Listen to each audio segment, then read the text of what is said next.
feel like when it comes to Charles Xavier, we are officially in beating a dead horse territory. CB Cebulski, that's the dude in charge of the X-Men right now. It's like you don't like him. It's like, anytime I get a chance, I'm a dump on that bald-headed. Well, here's another chance. My name is Dorian. This is SEM Comics. We continue our coverage of Uncanny X-Men with number 11. Our story starts off in the Rion sector in the Phobos system, which I'm assuming is in Shi'ar space. And a smaller ship is looking to dock with this big, huge ship. And this ship seems to be a Shi'ar royal vessel. And as we see inside, there's a bunch of Shi'ar royal guards. And all of a sudden, this dude, who's already on the inside, who seems to be a part of the crew, just starts taking out people. He lets the other ship dock, and more people start coming out, taking out the royal guards. I mean, it's just Shi'ar on Shi'ar crime. Now, they're trying to get to the throne room or the sleeping quarters of the Shi'ar Empress. There's only one problem. Deathbird is in front of him, and Deathbird don't play. Like, if you know anything about Deathbird, then you know she's a problem.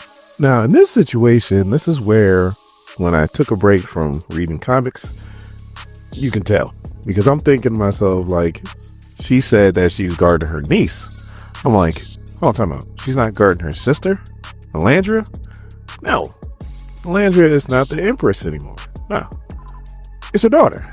So who do you think is the father? So now we cut back to Grey Malcolm Prison, where the heifer is in rare form.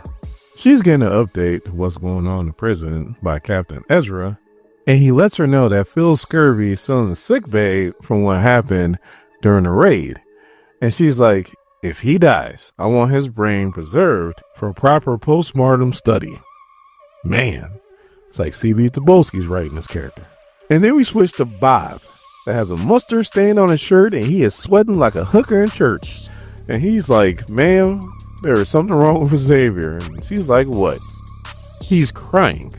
Even though he got that helmet on, he can see everything that's happening on that Shi'ar ship. And he knows that the only thing standing in the way of those rebel Shi'ars kidnapping and possibly killing his daughter is Deathbird. And because of all this stress, the computer is pretty much telling the heifer that he is about to have a heart attack. So we see Deathbird is holding her own, hence her name. And the heifer is all over Bob like, why is this dude dying? And because he's sweating like a hooker in church, you know the answer he's going to give. He doesn't know. Now, unfortunately, even for Deathbird, there's too many of them. And eventually, she goes down, and now there's nothing stopping him from getting the Empress.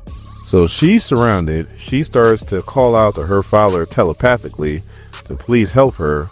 Unfortunately, he gets sedated because they don't want him to die. Now we cut to Louisiana, where you have Wolverine and Jubilee, and they're about to take the kids through a danger room training. No, their makeshift danger room training. And Rogue in this changes her mind like she changes her underwear.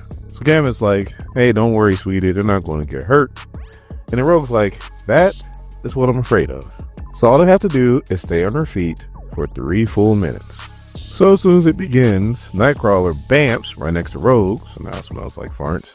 He gets to Calico, picks her up off her horse, drops her on her butt, and is like, sorry, Fourline, but you're out. And it also smells like farts. So Jubilee is using her powers against Death Dream, and he's just like up high, standing there. Jubilee's like, you're supposed to run, Death Dream. He's like, run.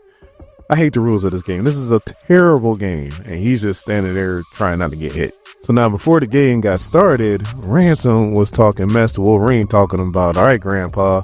Wolverine picks up with one hand and goes, oh, did you need me to grab my walker? And Ransom goes, I'm sorry. So Rogue's like, take one of them down. Hard. Who's he sound like? And Gambit doesn't even bat an eyelash. He just takes out one of his cards, throws it, and it explodes right in front of Jitter, and she goes flying. So Nightcrawler bamps over there, so now it smells like farts. Him and Jubilee is trying to comfort her. She's crying. Jubilee goes over and starts bad-mouthing Rogue. She's like, what are you thinking? And Rogue's like, oh, I was thinking about Sentinels and Master Moles, Mr. Sinister, Omega Red, Sabretooth. So Nightcrawler's carrying Jitter, and then Jubilee's like, okay, no problem. don't forget to put on your ruby quartz visor, which that's exactly what I was thinking. She talks bad about Scott 10 ways to Sunday, but when it all comes down to it, she acts just like him. So Wolverine's like, I know why you did it. I just didn't want you had to. And Rogue's like, even a horse is looking at me crazy. So as Gambit is trying to make Rogue feel better and kissing her, all of a sudden she gets a phone call, and it's from the heifer. We're going to talk about this like later on in the video. So then we cut 4 miles outside of Gleb Melnikov prison. Now, when Captain Ezra was giving the heifer the report, I guess a few guys have called off sick, and it's starting to get to be a lot of them. So we go to one of their houses, and this dude's wife's outside and is like, hey, the captain called and said you could take as much time as you need. Dude's in the bedroom and he's just freaking out. All of a sudden he grabs his rifle, goes downstairs because she says dinner's ready, and all he sees is this whole family looking like sentinels, and he just grabs his gun, and you know ain't nothing good happen after that. So we get back to Gleb Melnikov, and Charles calls out to the hag, and she's like, what the hell do you want? And he's like, I need your help. And she's like, huh, that's funny. And he's like, I know you can help me. I need out. It's my daughter. And the hag sits there, thinks about it, and is like, watch your head. And she uses her power and breaks him out the chair, and also breaks down the door and is like, I still hate you, sweet boy. Maybe even more now. Go save your daughter, Charles. So as he walks to the door, he's like, I can feel the presence outside of my X-Men. When he opens up the door, ooh, they look crazy as hell. So you got the first X-Men team that he thinks he's seeing, and then you got the actual team that's there. So Beast and Wolverine have been morphed together. Same thing with Cyclops and Jubilee. You got Gambit and Angel. You got Jean and Rogue, and Nightcrawler and Iceman. So if he bamps, will it smell like cold farts? So he's like, all right, ready to Blackbird because we got to go. And then Rogue walks up to him and is like, Charles, please listen. You have a tumor. It's at the base of your skull, and it's not normal. It's a mutant, Charles. Like him, I guess. And it's eating away at your telepathic control. And he's like, lies. And then just throws her with his mind. And Rogue's like, I forgot how hard he actually hits. So then they cut all the way to issue 1, where off panel, Heffa is talking to Rogue and Wolverine about Charles and how he has his tumor and how it's eventually going to be fatal. I'm like, I don't understand the relationship that's going on here. Like, she hates mutants, but she works with these mutants. They hate her for taking over their home and turning to a prison, but yet and still they're working with her. Like, I don't understand what's going on here. Let me know in the comments if you can make sense of this, or if it makes sense to you. I'm not saying these stories are bad, because these stories aren't bad, they're good, but I don't understand this relationship. So Wolverine goes at him, and Charles just swipes him away. Jubilee hits him with her fireworks. Rogue's like, Nightcrawler, get him out of here. And Charles is like, a teleporter, I feel it. And then he bamps, and it's horrific. One half is still by Rogue, frozen, and the other half is by Charles, frozen. Let's just say the whole room smells like farts. And then Charles decided to stop playing, even though I felt like he wasn't playing at all, especially as Nightcrawler, he ain't playing. And then he just takes out everybody in one fell swoop. Now I know Charles Xavier has done some heinous things in the past. I mean, just go back to Krakoa. This is why he's in prison. Even though there is a book out there that says he might not have done all the bad things that he's been accused of. But in this, there is no forgiving him. My name is Doran. This is SC on Comics. We continue our coverage of NYX with number 9. Our story starts off, well, the name of the book is NYX, right? So we're in New York. And there's a person that's doing some narrating, which we'll meet at the end. And he's bringing up all the different faults and shortcomings of one Charles Xavier. But right now, that doesn't mean anything at the Kumbaya Coalition. You got Miss Marvel playing video games. You got Prodigy and his boyfriend that's doing some cooking. You got Sync playing on his phone. And you got Selfie Cuckoo trying to, I guess, motivate Miss Marvel in this video game. And then Owl walks in. Now, he's been hanging out with the Morlocks, the new Morlocks, which was a lot like the Rocco Morlocks. And he brings somebody with him. And Sophie Cuckoo says, oh my, what an expletive. Because the Morlocks brought Charles Xavier. So Charles gets right to it and brings up how Doom has to coincide, which I was wondering when they were ever going to bring that up. And Prodigy pretty much tells him, no, homeboy, we ain't students no more. Keep it pushing. And that seems to be the running theme with Charles and his former students. You either are on his side or you don't want nothing to do with him. So Ayodele seems to be one of the people that's on Charles' side. And it's like, we shouldn't help him with this. And Prodigy's like, not happening. He wants to succeed. He needs to go get it himself. So Ayodele's ready to rock with him. When all of a sudden Miss Marvel comes out of nowhere, it's like, you need to get out of NYX. And the fastest way for that to happen is to go ahead and help you. So she's down for the cause. And she was never one of his students in the first place. So we all know that Doom is taking over. And I guess he's taking over the old treehouse, because that's where he's keeping the seed, ironically. So Ayodele and Miss Marvel beat up some Doombots, and they stumble on a secret meeting that Volta is having with Mr. Smiley. Like, why is he still doing this Mr. Smiley thing? Like you can't see Mojo in the background. Like, I know they got it dark and all that stuff, but come on now. So Mr. Smiley, or Mojo, is like, I thought I was going to have a meeting with Doom. And Volta's like, come on now. This is the Sorcerer Supreme, it's the ruler of the world. No, you're not going to have a meeting with him yet. You'll meet with me. So he pretty much gets right to it and is like, look, I know you have a Krakoan seed. The reason why I know you have a Krakoan seed is because this mutant right here, that's right by my side, saw you in particular, take it. And he's pretty much like, and now I want it. And all of a sudden, Mojo comes out, and Volta's like, if you strike me, you're pretty much declaring war against Doom, and you don't want to do that. Next thing you know, she gets stabbed right through the chest with this thing.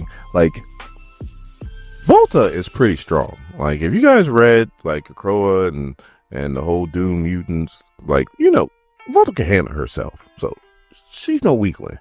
And Mojo just takes her out with, like, the greatest of ease. Like, when was Mojo this damn powerful? Like, I don't remember. Like, he put it on Laura. Like, this dude is just, they're hyping him up. It's pretty crazy. Dude doesn't have a spine. So Charles senses him in there. And, like, literally, Mojo goes, hi, Charlie. And all of a sudden, Charles is like, I'm sorry, this is as far as I go. I can't go any farther. I'm like, wow. Like, are you serious? And he pretty much tells them that it's up to you guys to go grab the seed. I gotta go take care of this. And he abandons them. Like, just abandons them. And he knows who's in that room. Like, he knows who's in that room. It looks really bad on Charles Xavier. Like, extremely bad. Now, his goal was never to get the seed. That wasn't planned. But, I mean, come on, man. Like, why? So as they walk in, Mojo and this little kid is waiting on them. So Mojo's excited to see the famous Miss Marvel. He looks at Ayodele. Ayodele talks all kinds of mess to him. And it doesn't matter because the same treatment Volta got, Ayodele got. And it seems like the fight's over pretty fast. So then we cut to Charles, and he's using his power to pretty much act like he's Doom, and he makes most of the Doombots just go offline, but he keeps one, and that one takes him to wherever he needs to go, which kind of shows he might have a tumor, he might be dying, but he's still pretty powerful if he can make Doombots think that he's Doom. So Mojo pretty much got Miss Marvel in his metal tentacles, and then she just decides to start belting so that he can't hold her, which I didn't even know that was a power of hers. Professor Xavier is in the room, and he's trying to grab, I guess, what he originally came here for, which was not the seed. Mojo told the young mutant to take out Ayodele officially, and Ayodele wound up talking to him, and then the little kid drops off the seed to him. So then we see that Professor Xavier came for his helmet, and Ayodele and Miss Marvel got the seed, and I guess Mojo just took off. So Ayodele and Miss Marvel get out of there before the cops come, and they have the seed. Professor Xavier is leaving New York and is on his way to Atlanta. And you know who lives in Atlanta. Hot Atlanta. And then we cut to Mojo, who he was the one that was doing the whole narration, talking bad about Professor Xavier, you know, because a fisherman can see another fisherman from afar, trying to say Professor Xavier is a bad guy, and any bad guy can see that. And then we see that the little boy actually has the real seed, and he dropped a fake seed. I guess he has the power to talk to plants, so he talked to the seed and told the seed to come with him. Yes. So Mojo pretty much lays it down. He has Loco tied up, and he's like, a mutant whose power connects him to the fabric of the city. A seed that brings all its connections with it to life. And a handsome, I can't believe he said, no, he said extremely handsome. You know how ugly Mojo is. Extraordinary superstar who's ready for his close-up. He eats the seed, he stabs Loco, and all these cocoon branches start coming out of him. They start covering Loco, and he goes, no, this was never about building another boring treehouse. This was about making an infinite me. And we see that he wants to make Mojo City. On the cover of this book, it says Earth's mightiest mutant, Storm. This whole eternity thing, my goodness. That is not a false statement. You're about to see in grand fashion. My name is Dorian. This is SCM Comics. We continue our coverage of Storm with number 6. Our story starts off with Storm, an actual storm, and the narrator saying Thor of the Asgardians, Sango of the Orisha, Chak of the Hawau, Susano of the Amatakani. That was a rough one, I'm not gonna lie. And Zeus of the Olympians, which we all know.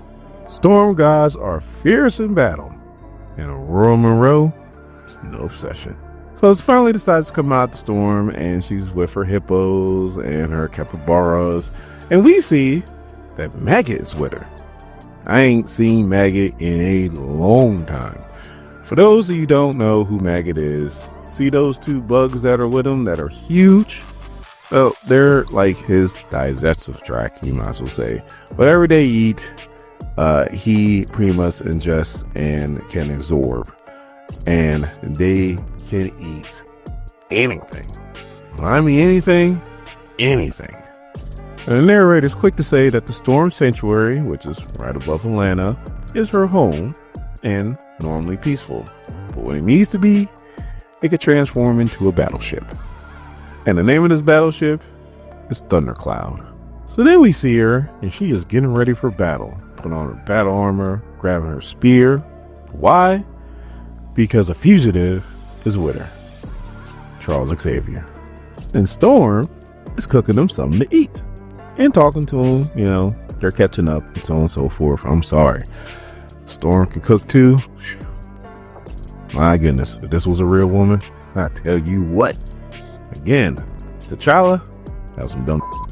So Professor Xavier is pretty much like, I appreciate that you haven't alerted the Avengers of our whereabouts just yet. And Storm goes, you know I made you a hot meal.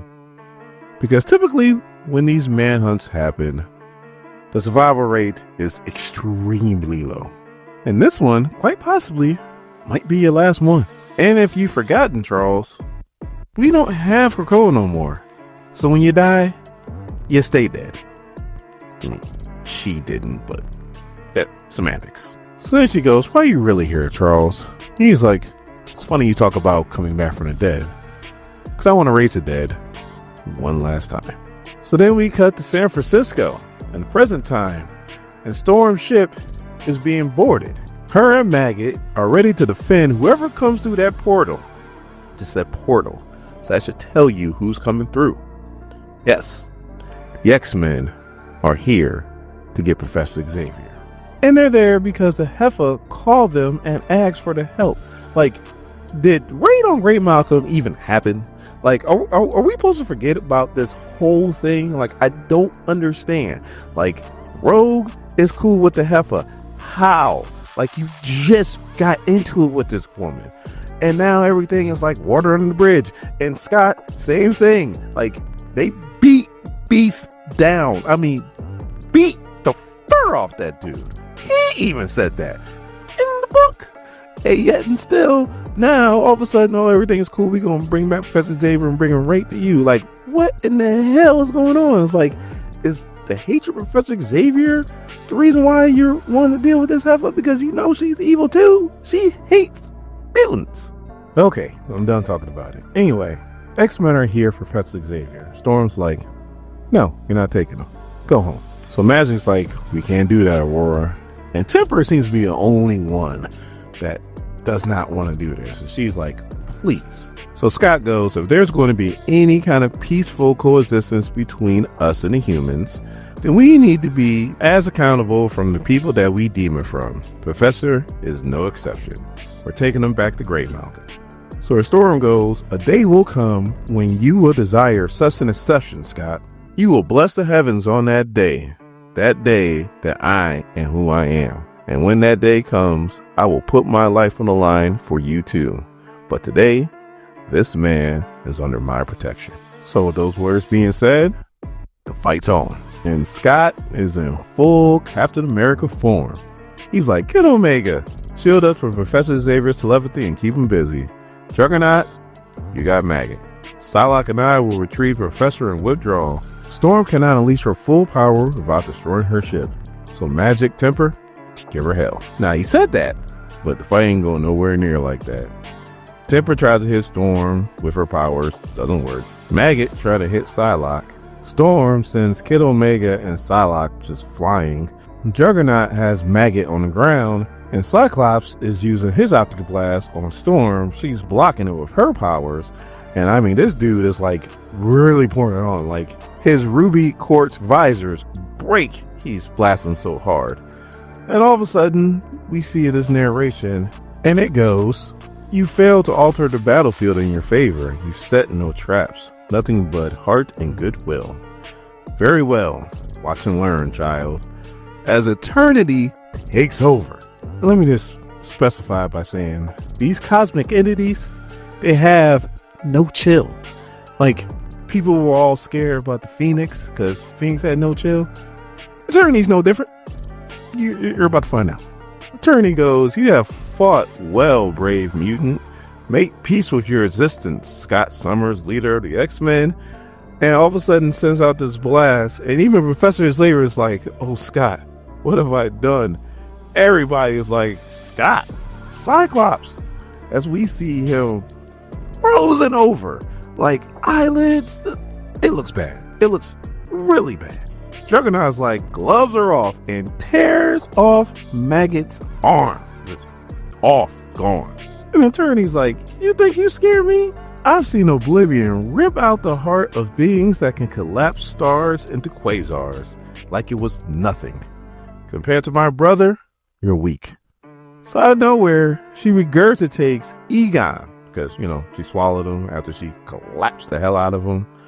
And she goes to Maggot and is like, hey, look, I need you to ingest this. It's from a being that gave a Sorcerer Supreme all he wanted. And I know a lot of you guys would say that Doom was going to win that fight, but trust me, Egon, all he wanted to do was eat Doom. Was telling him, hey, calm down.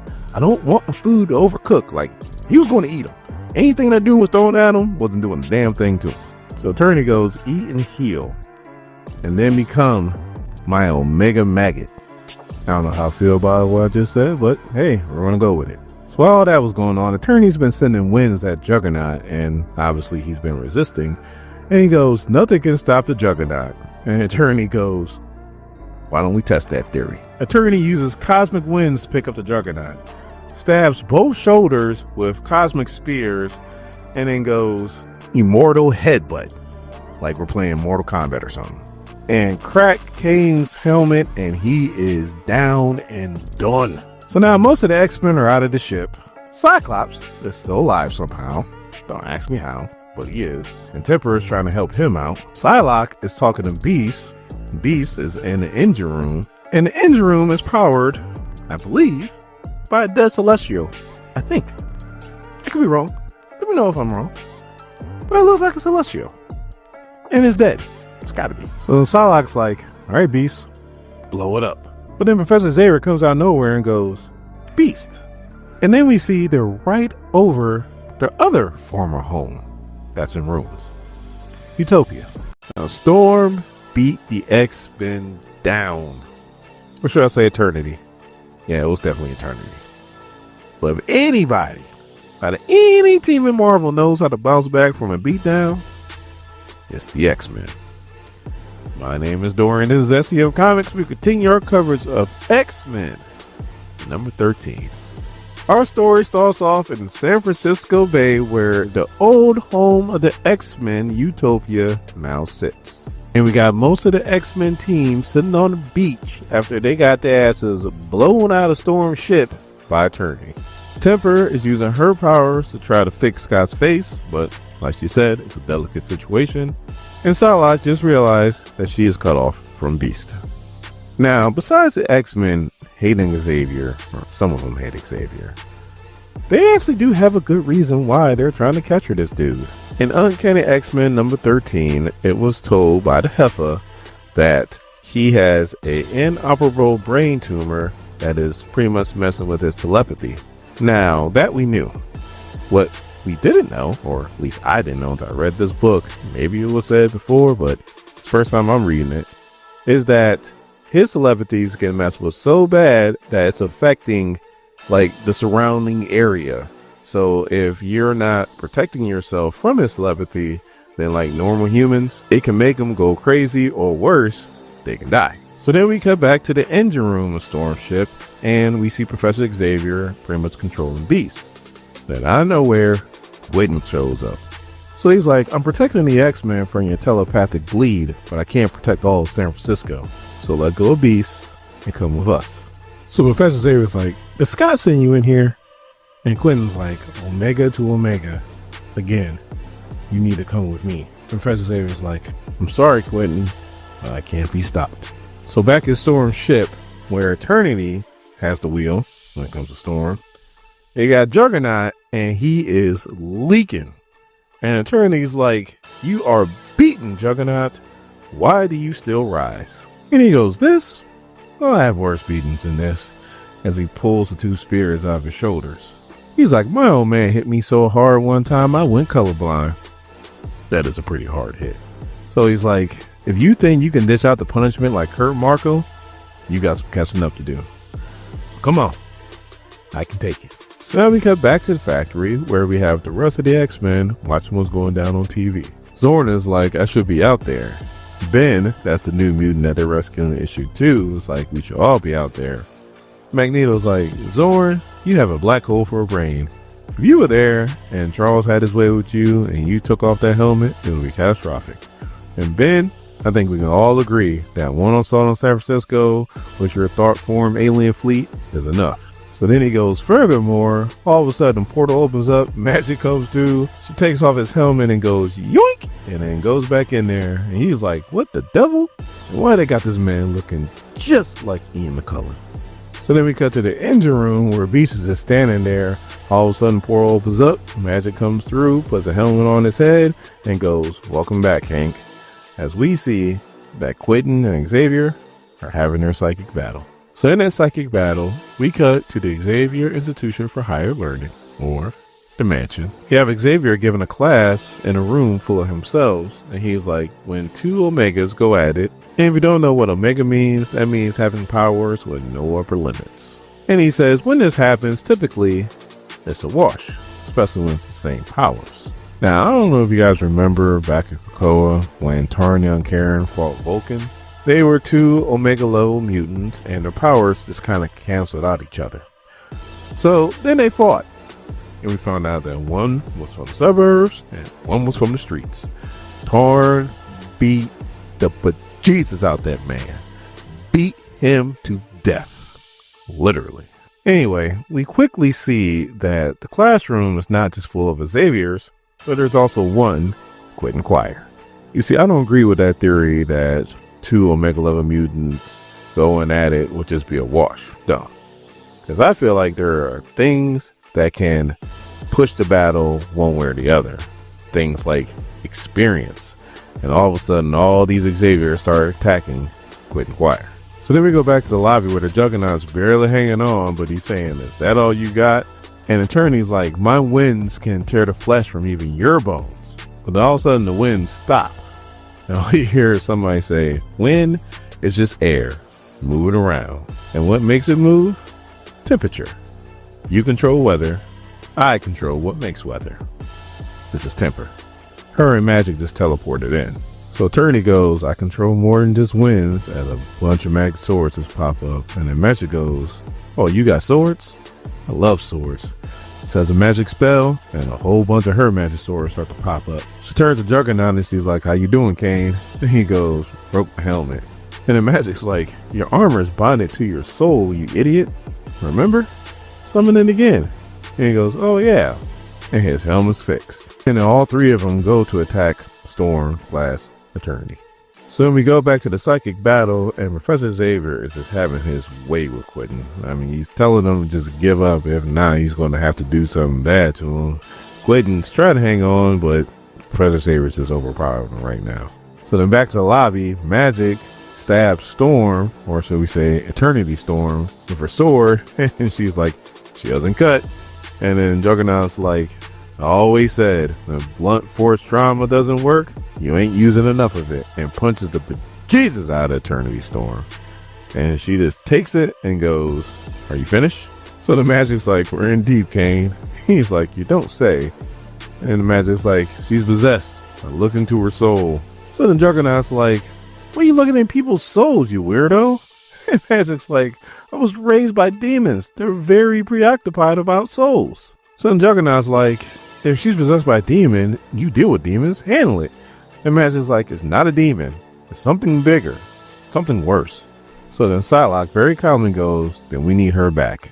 Your friend Maggot made a cocoon for himself, Storm. Leaves him very vulnerable. And she takes her sword and puts it right on the cocoon. So Professor Xavier pretty much has Quinn Inquirer crucified. Well, it's not a cross, but it's an X. So can you really say crucified if it's an X? Who knows? I don't know. You guys know what I'm talking about. So Professor Xavier is like, end this. Please surrender. Like, it's no longer a contest. Now it's just abuse. So Quentin beat the hell up. Says a little speech, but he ends it with, yeah, about time you meet my attorney. And Professor Xavier's like, an attorney? And Quentin's like, something left behind. A trapped thought form I picked up in someone's mind. Something I caged in quarantine in my own head. Just because I thought maybe it could be useful. Just in case you got close. Call it a family reunion, Chuck. And Cassandra Nova comes out of nowhere and just does her thing. Her hand all in Charles's head. I mean, like her fingers come out of his nose. Like, for those of you guys that aren't familiar with Cassandra Nova, but you watch Deadpool Wolverine, and when she was doing that to everybody, especially Deadpool, yeah, that's a Cassandra Nova thing. Like, that's what she does. And Charles is like, Cassandra Nova, how? As he screams, and she sends all kinds of bugs and just takes him away. So we go back to the lobby, and Psylocke's like, you're going to end this now. And Attorney Storm goes, as you wish. And Psylocke's like, I'm not talking to you. I'm talking to Aurora Moreau. You are going to take back your body, Storm. So Psylocke says a speech, and Storm comes back. So then we cut back to Xavier, and he goes, bugs, bugs. And he throws off his helmet. All of a sudden, Beast puts on Magneto's helmet on him, and then sedates him. Tells him to go to sleep. So then Quentin's like, took you long enough. And Beast is like, I was waiting on him to remove his helmet. So then Quentin's like, I won, by the way. And Beast is like, and you did some kind of dirty trick? And Quentin's like, McCoy, of course I did. So then we go back to the lobby, and Storm's like, stop, Psylocke, get your foot off a maggot. I'm myself again. Like, you would kill an innocent man like that? And Psylocke's like, did you forget who I was? I've killed more innocent men than some diseases out there. So they have a conversation, and then we cut to Cyclops, who is waking up from his ordeal. He pulls out a backup pair of visors, because you always have a backup pair of visors when you're Cyclops. But then Psylocke contacts him mentally and lets them know that the mission's accomplished and they're headed back to the beach with Xavier. There's only one problem. They had to make a compromise, and they can't take Xavier back to Greymalkin. She explains since Storm has a resistance to telepathic attack that she was unaware of Xavier's psychic bleed. Then she's like, there's something weird about her and now Maggot. Like, we need to keep observing them. So this one we thought the X-Men had the day saved. All we hear is, put the bald man down, Hank. X Factor will take it from here. Now, if you've been following the channel, you know that I am a big fan of this X Factor book. And I am pretty sad that they're actually going to cancel it after number 10. And this is also legacy number 300 for X Factor. For those of you guys who don't know what that is, that means this is technically the 300th issue of X Factor. Now everybody has a continuous run like Batman and Superman. But as much as I like X Factor, there's no way they can beat the X-Men. Can they? My name is Dorian. This is SCM Comics. We continue our coverage of X Factor. Number 8. Our story starts off yesterday in a lonely condo building. This is Mark Russell's words, not mine. And Alex is calling Polaris. Polaris is not answering the phone because why should she? And he's leaving her another message. You know, just sounding pathetic. I'm not even gonna lie. It sounds pretty pathetic. He hangs up the phone, and all of a sudden there's a knock on the door, and Frenzy's there. I'm not gonna lie, when I first read this, I was like, man, Frenzy, woo, that's a tall drink of water, boy. And I'll drink all that. Like, I'm not, you call me a weird all you want to. Look, Bob Quinn was drawing his ass off when he made that one. Anyway, she's there because supposedly the Mutant Underground has a mission that they wanted her to go on, and she needed some help. So she's like, if I'm going on this mission, I need to take Alex with me. But Alex is like, hold on, Polaris is a part of the Mutant Underground. Like, she's cool with this? And Frenzy's like, I'm here, so she must be. So then we cut to San Francisco Bay, which is formerly Utopia. And you got two originals, Angel and Beast. And they're having a discussion about who's going to take the person that got those two together. Professor Xavier. So Angel's like, stand down, X-Men. X Factor is here on behalf of the U.S. government. Greymalkin is a federal prison, and we were given orders to bring him back. So the Magic's like, no, we're not returning him to that death trap. Angel's like, don't worry, you won't be. So the Beast is like, Warren, we want the same thing here. Angel's like, no, Hank, we want to have the same thing. There's a difference. So the Beast is like, dude, I thought you were dead. Angel's like, no, I was just in the hospital for a few weeks. And then Beast is like, hold on, time out. You have a healing factor. Why did it take you so long to recover? And Angel's like, I'm not applying for insurance, Hank. I hand the professor over. So Juggernaut's like, nah, buddy, we ain't doing that. So he charges at Angel. Angel gets out the way and goes, I can fly, idiot. But he's headed right at Cyber. And Cyber's like, no, please. I'm just an intern. And he smashes Cyber.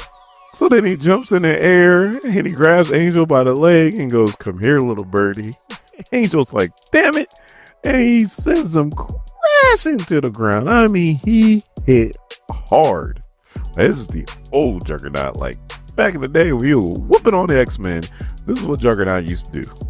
So Beast is trying to calm everybody down, but ain't nobody listening to him. So then Pyro's like, oi, nobody does that to our begrudgingly follow leader. Oh my god. How do you say I'd rather be following Havoc by not saying I'd rather be following Havoc? So the Temper goes, chill, Pyro, and just freezes his hands, and he goes, well, piss on a peacock. So the Beast is like, you, Granny Smite, right? What's your power? And she goes, I can't die. The Beast is like, so if nobody tries to kill her, then she is completely neutralized. See how easy that is? And she goes, oh, rats. So then Beast just keeps going. He's like, how about you, Cyber? What's your power? As he is still in the crater that Juggernaut put him in, he goes, I can give off an electromagnetic pulse that can disrupt all electronics. So then B goes, well, I'm glad you didn't because my phone has all my pictures, but other than that, you can't do nothing to me. So yeah, nobody's worried about you. But then Quitter walks over to him and is like, but your hair is pretty baller. So then Beast walks over to Angel, who is still in the crater that Juggernaut put him in. And he's like, you show up with these guys and you thought you could beat us? Like, come on now. You knew you couldn't win this fight. Why would you even do this? So Angel's like, I was hoping to keep this under wraps, but while I was in the hospital fighting for my life, I had a few procedures done. And he turns into Archangel. He pulls out this blue sword. Man, it seems like everybody got a sword. Like, man, like it's probably easier to say who doesn't have a sword versus who does have a sword. He hits Juggernaut directly in the face because if I got thrown to the ground like that, I will want to get some payback too. So the Beast is like, damn it, Warren, you asked for this. Archangel or not, I'm going to. And all of a sudden, Angel turns into this razor sharp ball and Beast just goes, oh, I'm gonna run. So Magic creates a portal and telling Beast, lead him over here. All of a sudden, Forget-Me-Not comes out of nowhere and puts his magic into her own portal and goes, I hope it's somewhere nice. Like, this is what I'm talking about, man. Like, this book is nothing but fun, and yet still they want to cancel it at number 10, which is a damn shame. So then Quentin's like, who is that guy? And Cyber, his own teammate, goes, I forget. So the Psylocke's like, hey, I need everybody's attention. We're fighting over Xavier. And she turns and is like, but where is Xavier? So then we cut to elsewhere on the island where Havoc and Frenzy is running with Xavier, and Havoc's like, how'd you know where Professor Xavier is going to be at? And Frenzy's like, we got to keep moving. They're going to be looking for him. And Havoc's like, way to dodge my question. Forget that. How'd you know he was there? So when Frenzy comes clean, it's like, it was him. He told me. So Havoc's like, so this wasn't the mutant underground or anything like that? And Frenzy's like, I'm sorry to deceive you, but he contacted me and I had to come rescue him. So they get him up, they hand him his helmet, and then Frenzy is hit in the face with a concussive blast. And we see Cyclops standing there, and he's like, Frenzy will be all right. So Cyclops is like, stand down, Alex, brother or not, that's something I gotta do. And then Alex is like, where have you been? Like, I didn't see you with the other X-Men, so I figured. And Cyclops steps in and is like, look, I was temporarily incapacitated. If you must know, Storm froze my head. So then Alex is like, is that a backup visor? And Scott's like, look, it's a long story. Don't put yourself in the way. And then Alex is like, I'm afraid it's too late for that. You remember our powers don't work on each other, so maybe we should just talk. And Cyclops like, I'm afraid it's too late for that. So Cyclops shoots the ground and he shoots dirt into Havoc's eyes, and he walks over and starts beating the bejesus out of him. So he's like, Xavier is dangerous as telepathy is leaking. He's destroying lives, just like he destroyed mine. So he takes a few more shots, his nose is bloody, and then Alex is able to kick Cyclops off, and then he walks over and looks like he's about to do the same thing to Scott, but he doesn't. Instead, Cyclops shoots right next to Havoc's head, and he's like, what the hell? And he looks up and all this rubble starts to come down. Cyclops gets up, gets out the way, and Alex is covered. So Cyclops like, why, Professor? Why are we here? And Professor X is like, to show them, to show all you. And he goes, show me what? Professor Xavier puts his hand on this fingerprint scanner. A door opens up and shows a Krakoan egg. So Cyclops is like, is that? And Professor Xavier, yes. It's a Krakoan resurrection egg, the last one. And Cyclops was like, how's this possible? Professor Xavier was like, I asked myself the same thing every time one of you guys came to me. And then Cyclops was like, who's inside? You know what? Never mind. It's too late, Professor. You're both coming with me. And then all of a sudden all you hear is, actually, I'll be taking it from here. And whoever it is, stunned the bejesus out of Cyclops. And he's like, but you've been a big help, Cyclops. Cyclops is on the ground, just hurt, and goes, wait. But whoever it was just disappeared with the Professor and the egg. X-Force has a lot on their plate. They're dealing with the She-Devil, and now it's their part of the X-MANHUNT. My name is Doran. This is SCM Comics. We continue our coverage of X-Force. Number 9. Our story starts off with Sage. She's in Texas, and she was getting ready to go help out Forge and his team when all of a sudden Professor Xavier reaches out to her saying that he needs her help. And we also see that she chooses a teleporter, and it was none of the people on that list. Now, She chooses John Rafe. And now we cut to South America, where Forge and the rest of X-Force is dealing with a Hulk-like creature that looks like Sasquatch, and he is giant size. The She-Devil and the not Colossus is just looking on. But Bessie breaks off like, we can't just deal with the symptom, we need to deal with the disease. Looking at the She-Devil. And the She-Devil's like, I got your disease right here. So Bessie goes to attack with her psionic sword. The She-Devil makes an alchemy sign, and Bessie's sword just shatters right on it. We cut back to Sage. She's gathering some equipment, and she has two choices. She go help out Forge, or she go help out Professor Xavier. See which one she chooses. So now we cut to Mexico City, which is in Central America, not South America. So I guess we have her answer. She does some superhero acrobatics to get down from the roof of this building. She walks up to a wall, and all of a sudden, a mad thinker AI hologram pops out of nowhere, asking her what she wants. And she's like, I have come to claim my prize. The thinker said I can choose any toy box I wanted, and I want you. So then the AI goes, toy boxes are not included as potential wins. And Sage is like, his precise words were, fine, you win. Take what you want, you mutant. So then it goes, you will exit this space now, or, and she's like, I ain't got time for this. And then she just overrides the AI and makes it her own. And then Xavier and John Rafe show up with the egg. So now those of you who know who John Rafe is, kind of bear with me for a second. For those of you guys who don't, let me break them down. John Rafe was on that same wetwork team that Wolverine, Sabretooth, and Maverick was on. So he's very used to killing people. Now, to my knowledge, he's never really been on an X team. I could be wrong, but I don't think he really has. Now, the difference between his teleporting, like everybody else, he doesn't really have a spectacle with his teleporting. Like Magic has those discs, and like Nightcrawler, bam, now smells like farts. But not John Rafe. He just disappears. That's why in that X Factor book, Cyclops was talking to him. Next thing you know, he was gone. So Sage does her thing on the toy box, which for all intents and purposes is a safe house, and she lets him in. Now Sage likes to call Professor Xavier Pasture. Now why she calls him that, I have no idea. If anybody wants to fill me in on why, please let me know in the comments. So now we cut back to South America, where Rachel is using her powers to try to hold down this not Sasquatch, but she's like, this dude is pure rage. Tank's about to jump in to do something, but all of a sudden the not Colossus comes out of nowhere and knocks the hell out of Tank. So then he goes, the gender girl has a partner. Then he says something in Spanish, or at least I think it's Spanish. Let me know in the comments if it's not.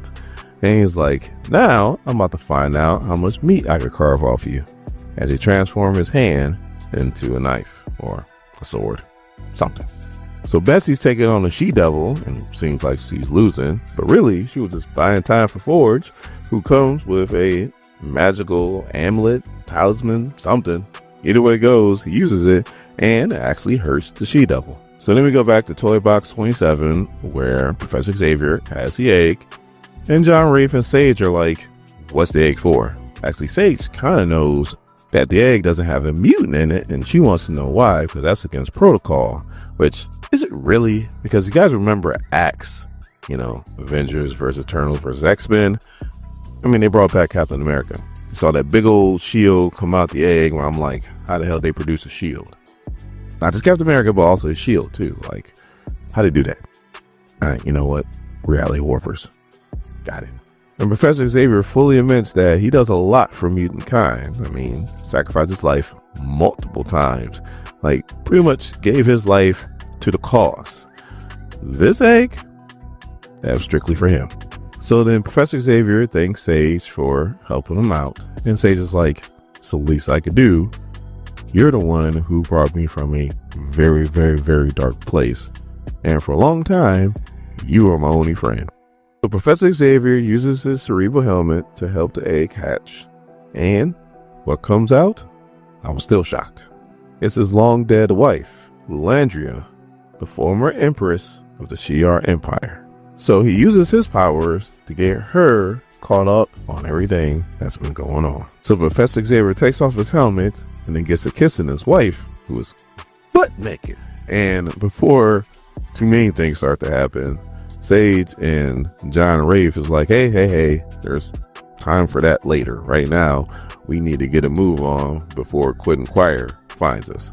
So Professor Xavier and Landra pretty much need a ship to get off planet so they can go save their daughter, who got kidnapped all the way in Uncanny X-Men number 12, I believe. If I'm not mistaken. I think it's number 12. Yeah, it's number 12. So they say their goodbyes, and Professor Xavier and Landra take off, and now Sage got to go help X-Force, and they damn sure need some help. The She-Devil pretty much takes out Forge and Betsy. The Knot Colossus cuts Tank, which I thought he was an android, but I guess not because he's bleeding right now. And the Knot Sasquatch overwhelms Rachel, and she falls. And the She-Devil's like, you guys are fools. You're not the problem. We are the solution. I know the title says he's back, and I'm kind of being vague on who he is because you'll find out. And I'm not gonna lie, I used to hate this character. Couldn't stand him. And then one series came out, changed my whole perspective on him. Now, I'm happy that he's actually going to be back. Like, I actually missed this character. Like, I was thinking about doing a whole Eminem Guess Who's Back and, singing that at the beginning, but, I actually want this video to get views, so I decided against it. My name is Dorian, this is SEM Comics. We continue our coverage of Exceptional X-Men with number 7. Our story starts off with $1 Billion Emma doing her hair, doing her makeup, doing her Emma thing. And she says that she had a lot of loves in life, but only one true love. When we turn the page, we see, her being married to Tony, very recent. Her with Scott, which that was probably the longest one, and other people. And she's like, no, none of these people is what I'm talking about. Those were just, flings. My true love was Krakoa.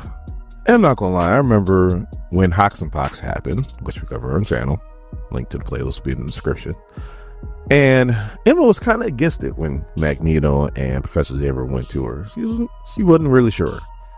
But once she bought in, the White Queen was 10 toes down. I mean, you couldn't find anybody else who was like more into Krakoa than Emma.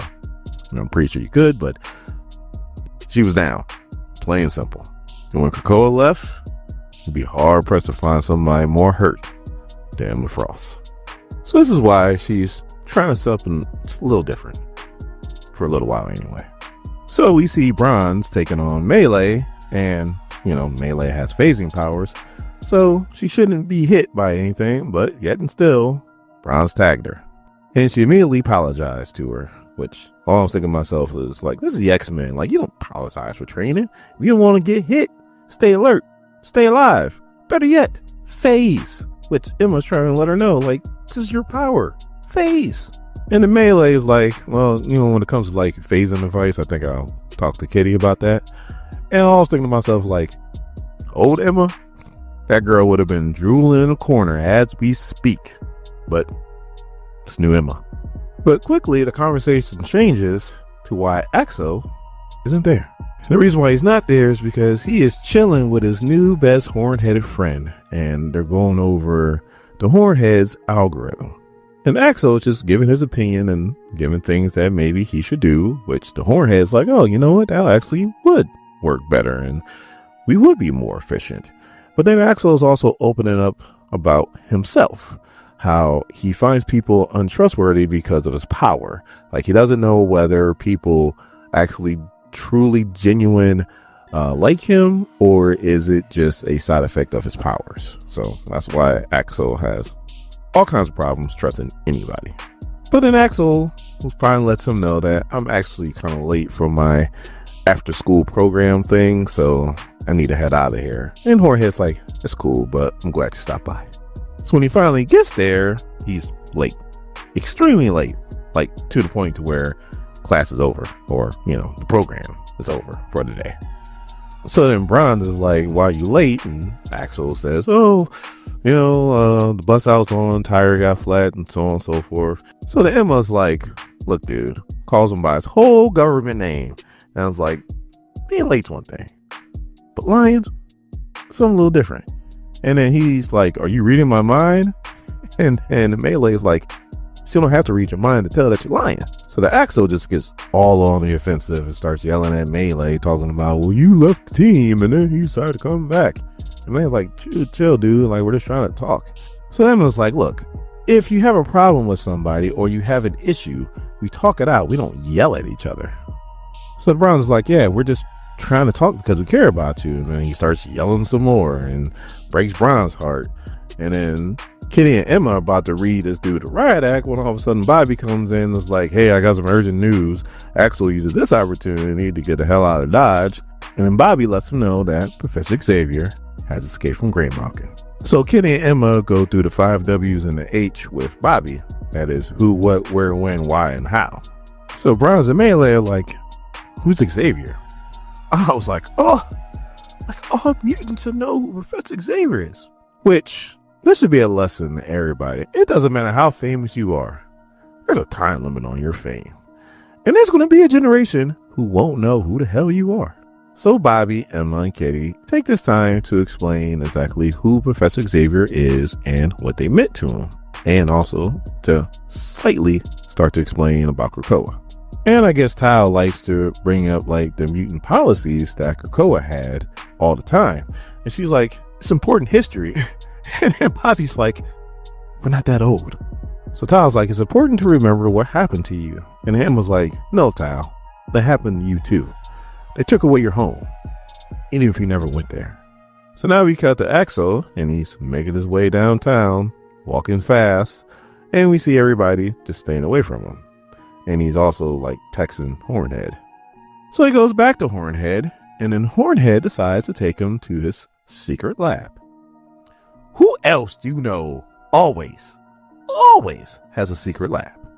And he starts to show him things just a little bit deeper. And he says, I'm getting real close to being able to look at somebody's soul.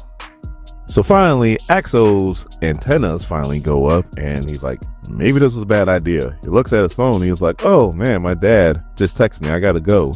And Hornhead's like, it's a dead zone, there ain't no way you got texting here. He's like, it doesn't matter, I gotta go. And then Hornhead's like, but maybe you should stay a while. He tries to get out the door, and Hornhead's like, biometric key. You're not going anywhere unless I want you to. All of a sudden, Hornhead starts letting his hair down. And he's like, I can feel your mutant power. It's like trying to probe into me. But unfortunately, the things that it could affect, I got rid of a long time ago. Again, like, I should know who this is. If you don't know, like, oh my God, you should know. So he starts to take off his jacket. And Axel's like, get the hell away from me. And he's like, I shouldn't be doing that. Who talks like that and is a bad guy for the X-Men? Like, who? You guys know who. And he goes, where are your manners? I'm still your boss. You could call me Mr. Sinister, that is. Diamond Head is back in the flesh. This book is about to get really good. I'm just going to go ahead and say it. Murewa Ayodele needs to be writing the next big old huge Marvel crossover. Because this man, not only is he killing in the storm, but he set something right that's been going bad. I mean, just going downhill for about 15 years now, maybe longer. And he set it right with one book. Him and Gail Simone, killing it. My name is Dorian. This is SEM Comics. We are concluding our coverage of X-MANHUNT with the Omega. Our story starts off a little bit after Raid on Grey Malkin. You got Cyclops and Magic, and they're visiting Rogue and Gambit in New Orleans. And Cyclops is trying to stress the importance to Rogue on why they need to catch Professor Xavier and put his ass back in Grey Malkin. And we're doing the rounds. We're seeing the mutants in NYX. We're seeing the mutants in X Factor. We're seeing the mutants in X-Force. We're staring at Mariana Trench, and they're only wearing breathers. Mariana Trench is the deepest part of the ocean, and they're fighting some kind of kraken. Like, what? I know Forge is smart, but come on, man. The guy have more than that on? I'm sorry for the rain. Anyway, they're visiting the New Mutants in Chicago, and he's going over the things that he went through during the fall. In a nutshell, I think I already said that. I apologize. I'm starting to sound repetitive. But the little bit of goodwill and leeway that they've built, he feels like Professor Xavier and his escape will bring all that down. And he doesn't want that to happen. And Rogue sips her coffee and is like, no. So Cyclops was like, Rogue, you don't understand. And Gam was like, what do you mean she don't understand? So the Magic's like, I don't understand. You two, Storm, even Wolverine will follow Cyclops to the ends of the earth just a few years ago. You trusted him with your lives. And now, for some reason, that trust is so far gone, there is no room for sentimentality. Rogue's like, that's not fair. Look, the whole Fall of X thing, the reason why it even happened is because they took out Jean. But now, she's like a galaxy away. Storm's an Avenger now, and she's more untouchable than a fresh pie tin coming out the oven. Now, you probably got some plan going on, and that plan involves Professor Xavier staying locked up, but my answer is still no. So then Rogue's like, in case you didn't know this, Gambit, Storm, Wolverine, and even myself started off on the wrong side of the law. So I believe in a redeemable path for the Professor, but it can't happen with him sitting in that gulag. So then Scott reiterates, his freedom reverses the good grace and agreements that we've made with the government bodies that protect our people. So then Rogue's like, okay, if it was any other X-Men besides Professor Xavier sitting there riding, would you let it happen? Scott does the same thing. And Rogue's like, that's what I thought. It's personal. You can leave now. So now we cut to San Francisco, where you have Storm, and she's in her fortress. She has a little self-doubt. Not a little, a lot of self-doubt. Because I don't think she really understands how to grasp this whole partnership she has with Eternity just yet. But then we do a flashback during the fall of X of the first Krakoan age. I don't know why they keep doing that whole first Krakoan age. You ain't never gonna bring back Krakoa. Just stop teasing us. It's not happening. Anyway, we see the events of what got Professor Xavier in hot water in the first place, where he took over the mind of one of the officers on the spaceship called Agnew and made him detonate the ship, killing all the crew members. But then we come back to Storm and we realize she's not alone. She's actually with Sage. And she's like, okay, Tessa, I guess you could have one of my engines. And Sage is like, girl, these are more power sources than like actual engines. And just one of them can power a city for over 400 years. And also, too, let me remind you, you got 5 of them. So I think giving up just one won't hurt anything. Somebody needs to explain to me when this ship got built and are those Celestials that are powering it. Like, I don't understand what those are, but I would love like an explanation or just point me in the right direction to whatever comic book I need to read. So as they're staring at this either big ass Celestial or robot, whichever it is, Storm reminds her that, hey, you're fighting for Professor Xavier's freedom, but not against our fellow mutants who right now really don't see eye to eye. And Sage is like, you're not coming along? Storm's like, no, I'm going back to Atlanta. There's something within me that I must keep away from the battle, because if the Dark Phoenix has taught us anything, that cosmic entities, they have no chill. So bring your wisdom, Sage, and fight with the fury of a storm god. So now we cut to Renner's Fury, Iceland, where Magic and Cyclops come out of one of Magic's discs, and Magic's like, can you ask Short Stack exactly why we're here?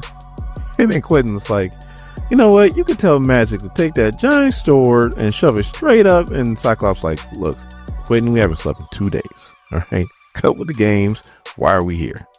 And he's like, I told you, Summers, the chances of Charles being there is probably slim to none. It's probably just Tessa just trying to lure us in there. The more practical place that he's at is where I'm at, which is Mexico City. And he happens to be in Mexico City with Pyro. So back in Iceland, a spaceship flies over Magic and Cyclops. Cyclops is like, there's a professor. Magic's like, that is a Shi'ar Dragnot. There ain't no way we catching that. And Cyclops is like, sure we can. He grabs her foot, gives her a boost, she jumps on her sword, and then he hits it with an optical blast, calling her the Red Surfer. And while that's going on, in the ship, Alandria is doing brain surgery on Professor Xavier to remove that crazy ass tumor. So Magic, using her portals, getting closer and closer to the ship while Alandria is performing brain surgery on Charles. As soon as she gets close, all of a sudden, the ship blows up. Either she took her sword and blew it up, or it just blew up on its own. Not really sure. But all I know is she is falling from the sky and headed straight for this big ass rock. Cyclops was like, "Wake up, soldier." I'm like, ain't nothing you can do about this one. Well, all of a sudden, this demon comes out of nowhere, catches Magic, and I guess she fell in his rocky hand and bust her head, and she's like, "Ow, that hurt." So Cyclops was like, "Report," and she goes, "I'm fine. Might not have been worth summoning this demon, but let me tell you, Professor Xavier was not on that ship." So out of nowhere, Sage starts talking on a megaphone, and she's pretty much talking about how, Ileana was hard to kind of prepare for. But she thinks she found somebody that is pretty comparable. You see, when it comes to teleporters, there's always something with them. They either emit sulfur, which smells like farts. There's like a flash, or there's lightning. There's like a diss of photon, or there's a sonic boom. But not this guy. There's nothing to him. He just appears. As John Rave shows up in one of Storm's engines and punches the bejesus out this demon. And it's Pastor John Rave. I guess I got it wrong. I thought in the X-Force book, she was referring to the professor as Pastor. She was not. She was talking to John Rave, who must be a wrestling fan, because out of nowhere, that engine does an RKO to the demon. And just like Jules in Pulp Fiction, he starts referring to the Bible as he is doing something extremely violent. The Gospel of St. Matthew, chapter 11, verse 12. "And from the days of John the Baptist until now, the kingdom of heaven suffers violence, and the violent take by force," as he transitions into a rear naked choke on this demon. Epistles to Ephesians, chapter 6, verse 12. "For we wrestle not against the flesh and blood, my brothers, but against the principalities, against power, against the rulers of the darkness in this world, against spiritual wickedness in the high places." Can I get an amen? As he rips this demon's arm off, and then he takes his foot and crushes this demon's head. Ladies and gentlemen, this wasn't even a fight. But then Cyclops comes out of nowhere with a scarlet scatter shot. Try to say that 3 times fast. And pops this thing right in the back. So Cyclops runs to check on Magic. Sage is like, "The biggest threat is neutralized. You can take off, Lilandra." And she's like, "Understood." As we see the real ship is in the air. So the Ileana, who is hurt, and she's coughing, and she's like, "I think we finally see where they're at, Slim." And he's like, "I hate when you call me that." And she goes, "I'm bleeding out in the sand. I think I earned a little bit of a pass." As she opens up a disc, and she's like, "Give him hell." And he lands right on the ship. He takes off his visor, so you know this is about to be serious. A tear falls out of his eye, and he goes, "It ends here, Professor," as he starts hitting this ship with a huge optic blast. Professor Xavier, who is still getting brain surgery performed on him, is in like his astral form, I guess you could say, for all intents and purposes, and he's like, "I'm gonna deal with this." Professor Xavier goes up to Cyclops and he's like, "Dude, what do you want from me? Like, I'm trying to leave the planet to go help out my daughter, and all you want to do is keep me here. Like, I don't get it. If I'm away, how am I hurting anybody here? Like, what is the issue? Like, why do you want me here so much?" And then Cyclops was like, "Good try. Like, I don't have abandonment issues or anything like that. That's not what this is about. This is about you paying for what you did." And if Professor Xavier was black, at this point he'd be like, "Please, what I showed you and the people on those ships was not real. They were simulacra. Nobody actually died. Now again, me and my wife have to go help out our daughter." This guy's like, "Whatever trouble your daughter's in, we will find a way to help her.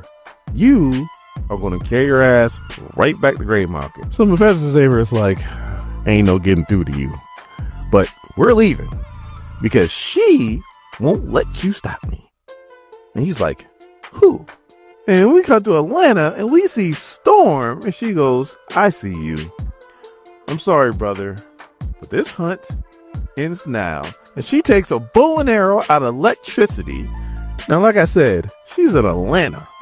Iceland is approximately 3,370 miles away, and she hits Cyclops center mass with a lightning bolt.